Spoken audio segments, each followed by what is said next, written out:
त्रासदी तो है, लेकिन इससे भी बड़ी त्रासदी है रोजगार मुद्दा नहीं। लाखों की फीस देकर जो नई पीढ़ी अलग अलग प्रोफेशनल संस्थानों से निकल रही है वो कहां जाए। कोविड-19 के दौर में इस नई पीढ़ी पर बहुत मार पड़ी है। जो लोग नौकरियों में थे उनकी तो नौकरी ही चली गई। इसके बाद भी रोजगार मुद्दा नहीं है। राजनीति का ऐसा समय जब बेरोजगारी चरम पर हो और मुद्दा ना हो तो वह नेता बनने के लिए कमाल का समय होता है, क्योंकि वो आसान होता है। ऐसा नहीं है कि नौजवानों ने कोई कसर छोड़ी हो, उन्होंने हर दरवाजा खटखटाया है। अखबारों ने भी छापा है, टीवी ने भी दिखाया है। अगर मीडिया ने नहीं भी दिखाया तो मंत्रियों के ट्विटर हैंडल पर लाखों की संख्या में ट्वीट किए गए, पर असर क्यों नहीं हुआ? इसलिए नहीं हुआ क्योंकि राजनीति अब जनता के नियंत्रण में नहीं रही। इसका मतलब यह हुआ कि जनता नहीं तय कर पा रही है कि नेता या मंत्री क्या बात करें, बल्कि माहौल बनाने का सिस्टम तय करता है कि जनता किस पर बात करेगी। इसलिए नौजवानों की संख्या भले करोड़ों में हो, मगर यह संख्या अब किसी काम की नहीं है। नौजवानों को यह बात समझ में आ रही है कि लाखों की संख्या में ट्रेंड कराने और अनगिनत मैसेज भेजने के बाद भी कुछ नहीं होता है।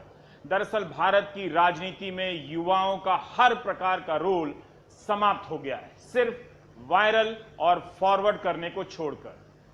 देश का नौजवान रोजगार के मुद्दे को लेकर रेल मंत्री के ट्विटर हैंडल पर रोज संघर्ष कर रहा है।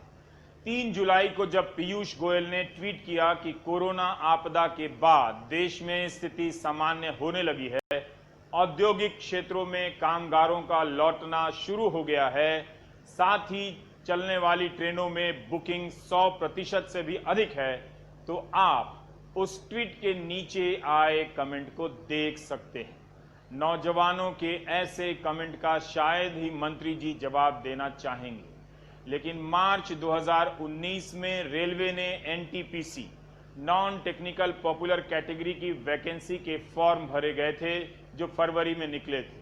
उसके बाद से ये नौजवान रोज पूछते हैं कि पैसे देकर फॉर्म भरा है, परीक्षा कब होगी, ये तो बता दीजिए। फॉर्म भरने वालों के पास एक ही काम है, सुबह उठकर मंत्री और पत्रकारों को ट्वीट करना कि इनकी आवाज उठा दें, बता दें परीक्षा कब होगी। एनटीपीसी के पहले चरण की परीक्षा एक कंप्यूटर एग्जाम है जिसका नाम है सीबीटी 1। फरवरी 2019 के जिस रिलीज पर छात्रों ने मार्च में फॉर्म भरे, उसमें लिखा था कि सीबीटी 1 की परीक्षा जून सितंबर 2019 के बीच होने की संभावना है। 18 जून 2020 को प्रेस इंफॉर्मेशन ब्यूरो में रेलवे का बयान छपता है कि एनटीपीसी की जिन 35,000 पोस्ट पर 1.25 करोड़ एप्लीकेशन आए हैं, उनके इम्तिहान की काफी तैयारी कोरोना महामारी के फैलने से पहले हो चुकी थी, मगर कोविड के कारण तैयारी रोकनी पड़ी। तो क्या जिस इम्तिहान के लिए सितंबर 2019 को अपर लिमिट बताया गया था, उसके गुजर जाने के 6 महीने बाद भी इम्तिहान होना तो दूर, उसकी तैयारी भी पूरी नहीं की जा सकी, जबकि इन्हें पता है कि लोको पायलट की परीक्षा तो हो ही गई थी, रिजल्ट भी आ गया था, लेकिन 1 साल से करीब दिसंबर 2019 से ही बहुत सारे नौजवानों को नियुक्ति का इंतजार करना पड़ रहा है। उनकी अभी तक ज्वाइनिंग नहीं हुई है। मंत्री जी की टाइमलाइन से पता चलता है कि ये नौजवान रेलवे के निजीकरण के खिलाफ भी लिख रहे हैं। वो ये समझ रहे हैं अच्छी तरह से कि इसका मतलब है नौकरियों का कम होना, और अब तो रेलवे ने ऐलान ही कर दिया है कि सेफ्टी को छोड़कर नई भर्तियां नहीं होंगी। हम लोग बिहार के पूर्वी चंपारण जिले के चकियन का निवासी हूँ और हम लोग विगत 2014 से रेलवे की तैयारी कर रहे हैं, लेकिन उस समय 2014 में जो वैकेंसी आई थी उसमें 3 से 4 हजार पोस्टों की हटा दिया गया था, कमी कर दी गई थी। इस वजह से हम लोग का जो तीनों आदमी का या और भी साथी का मेरिट में थे वो बाहर हो गए। तो फिर अभी नया वैकेंसी जो आया 1 साल पहले जो आया है, लोकसभा चुनाव से पहले आया है, तो उसमें भी ऐसा कहा जा रहा है कि पोस्ट को फ्रीज किया जा रहा है और निजीकरण किया जा रहा है रेलवे को। कायदे से तो एग्जाम होना चाहिए, एडमिट कार्ड जारी होना चाहिए, क्योंकि लोकसभा चुनाव से पहले मोदी सरकार का लुभावना ऑफर था, युवाओं को अपने तरफ आकर्षित किए।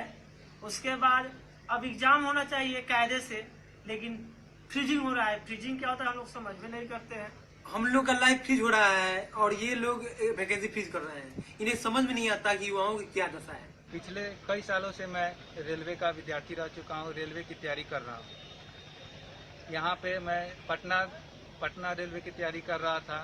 पिछले 2-3 महीने से लॉकडाउन हुआ तो मैं यहाँ घर पे चला आया और यहीं मंदिर, मेरे पीछे मंदिर है, चीनी मिल है जो कि चालू नहीं है, पीछे मंदिर है, वहीं पर मैं ग्रुप करता हूँ। और पिछले कुछ दिन पहले नोटिफिकेशन आया कि 150 से ज़्यादा ट्रेन चलेंगी और उसमें कोई वैकेंसीज की पोस्ट नहीं आएंगी। प्राइवेट ट्रेन चलेगी और उसकी कोई वैकेंसीज की पोस्ट नहीं आएगी। अतः सरकार से निवेदन है कि एग्ज़ाम जल्द से जल्द कंडक्ट करवाया जाए और इसका एक्सपेक्टेड डेट था सितंबर-अक्टूबर 2019 और आज 6 जुलाई 2020 आ चुकी है। अभी तक इसका